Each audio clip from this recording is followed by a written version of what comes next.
Welcome to my channel.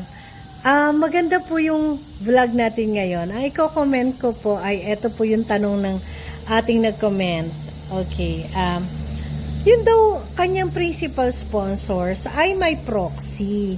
Ngayon, hindi naman daw po nila ina-expect. Basta ito po ay nag-PM sa kanila na hindi makakarating dahil sa hindi inaasahang pangyayari. Pero meron po silang ipapadalang proxy. Okay, ang tanong niya ito po.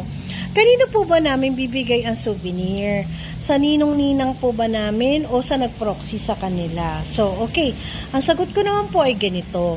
Ang souvenir po kasi usually ginagawa natin siya para personal thank you natin dun sa mga principal sponsors. So, dapat po talaga maibigay natin sa kanila. Okay? Pero since nalaman mo na may proxy, at dito po ay, siya po yung darating. At dito po nalaman nyo rin na siya lang ang makakarating. Okay? Dahil pinaalam na po sa inyo. So, dapat po may special souvenir din po kayo para sa proxy. Kasi iba naman po yung para sa principal sponsors.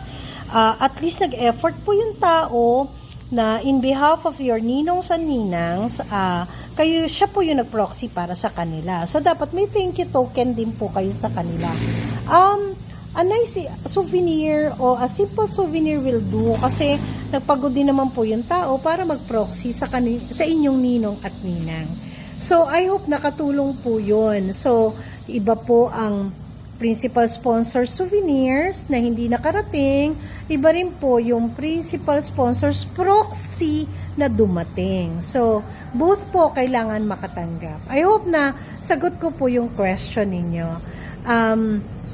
Ito pong vlog na to ay ginagawa ko ngayon sa Tagaytay. We're in Tagaytay now.